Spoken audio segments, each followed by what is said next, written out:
नमस्कार, the news देख रहे हैं। मैं हूं आपके साथ अर्जुन खजूरिया। इस वक्त की बड़ी खबर आपको बता दूं, ममता सरकार को बड़ा झटका लगा है। जी हां, सुप्रीम कोर्ट ने यह बड़ा झटका दिया है। दरअसल संदेशखाली मामले में जो हाईकोर्ट ने, कलकत्ता हाईकोर्ट ने सीबीआई जांच के लिए जो है फैसला दिया था, उसको चुनौती दी थी ममता बनर्जी सरकार, या फिर कहा जाए पश्चिम बंगाल सरकार ने चुनौती दी थी सुप्रीम कोर्ट में।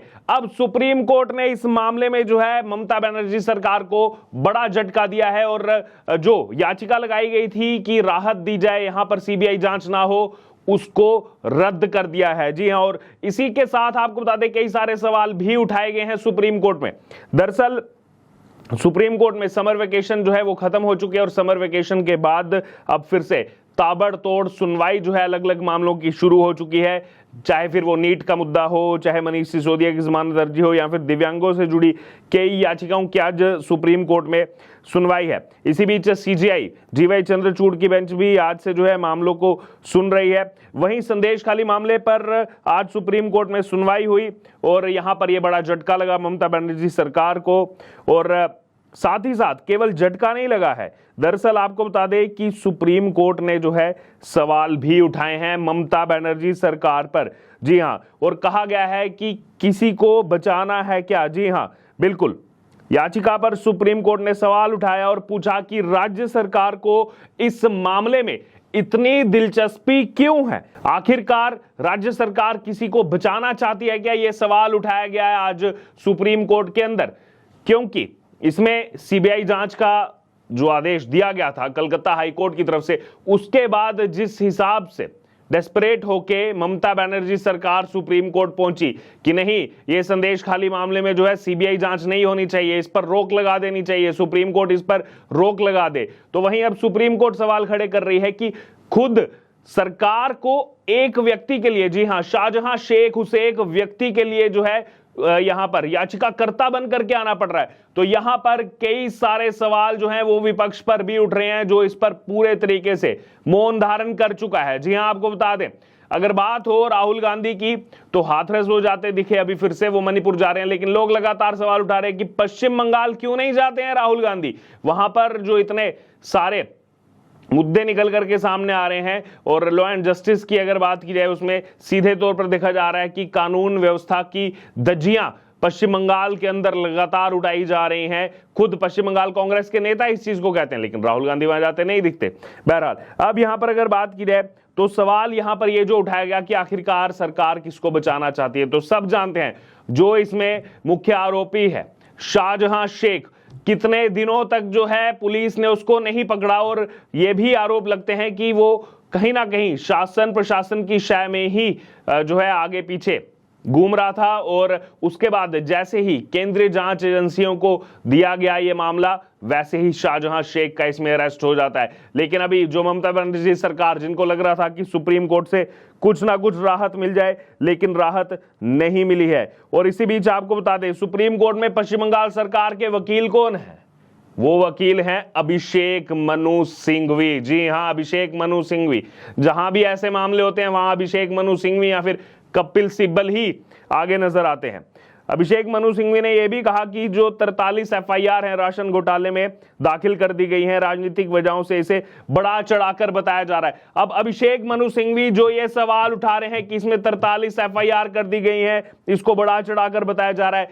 अभिषेक मनु सिंघवी कांग्रेस पार्टी से आते हैं, तो अभिषेक मनु सिंघवी क्या इस बात का जवाब देंगे वो समय जब रिपब्लिक भारत के editor in chief Arnab Goswami पर हमला हुआ, उन्होंने कई सारे सवाल जो है सोनिया गांधी पर उठाए, तब देश भर में कांग्रेस पार्टी ने एक साथ 200 जगहों पर एफआईआर की थी। अब यहां पर अभिषेक मनु सिंघवी बताएंगे कि खुद जब आपकी पार्टी कई जगहों पर एफआईआर करती है किसी मामले को लेकर के, तब वो सही है, लेकिन इस मामले में अगर राशन घोटाला जो वहां पर हुआ है और किस तरीके से वहां पर जब जाते हैं जांच अधिकारी और उन पर किस तरीके से हमला किया जाता है, उसको लेकर 43 एफआईआर हो जाती हैं, तो उस पर अभिषेक मनु सिंघवी कहते हैं कि देखिए इसको तो बड़ा चढ़ा करके पेश किया जा रहा है, ऐसा नहीं होना चाहिए।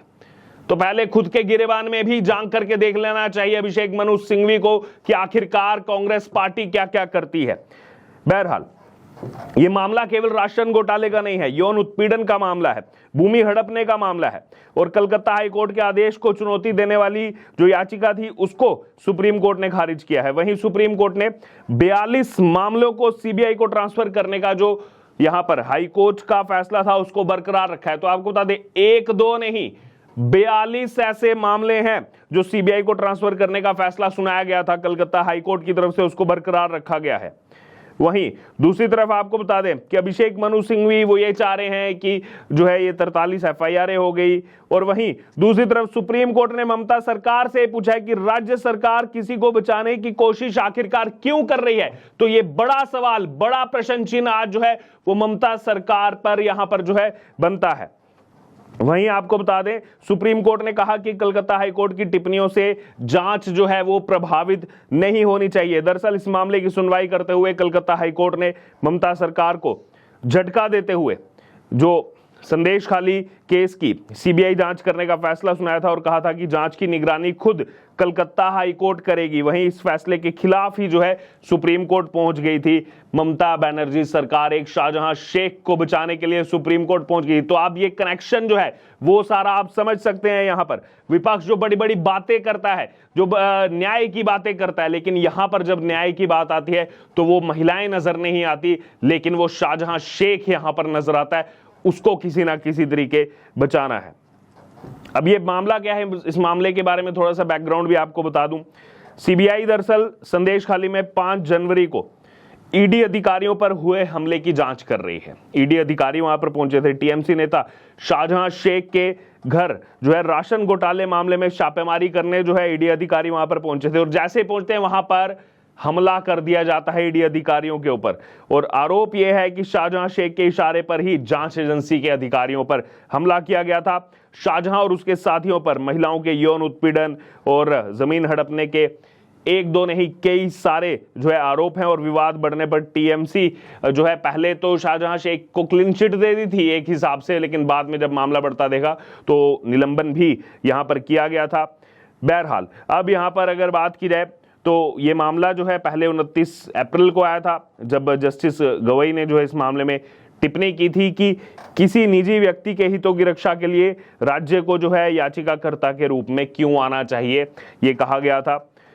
तो यहां पर अभी बड़ा झटका लगा है ममता बनर्जी सरकार को, लेकिन अब देखना होगा कि जब इस मामले में जांच होगी, शाहजहां शेख जो पहले आया था जब पश्चिम बंगाल पुलिस की हिरासत में था तो किस हिसाब से खुश था कि हाँ ये तो पुलिस जो है एक हिसाब से देखा जाए तो राज्य में शासन प्रशासन सब अपना ही है, तो खुश था। लेकिन जैसे ही जांच एजेंसी के हत्थे चढ़ा उस समय जो रिएक्शन थे शाहजहां शेख के वो भी देखने को मिले थे। बहरहाल तो यहां पर अभी की बड़ी खबर, जो लग रहा था ममता बनर्जी सरकार की कुछ ना कुछ राहत मिल जाए, सुप्रीम कोर्ट पहुंच जाते हैं, राहत तो नहीं मिली, याचिका भी खारिज हुई और कई सारे सवाल अब यहां पर ममता बनर्जी सरकार पर भी उठने लगे हैं कि आखिरकार राज्य सरकार इसको क्यों बचाना चाहती है, इसमें राज्य सरकार की दिलचस्पी क्यों है, ये सवाल उठाए गए हैं। बहरहाल क्या प्रतिक्रिया आपकी इस पूरी खबर पर, आप जरूर हमारे साथ कमेंट बॉक्स में शेयर करें और बने रहें द न्यूज के साथ। धन्यवाद।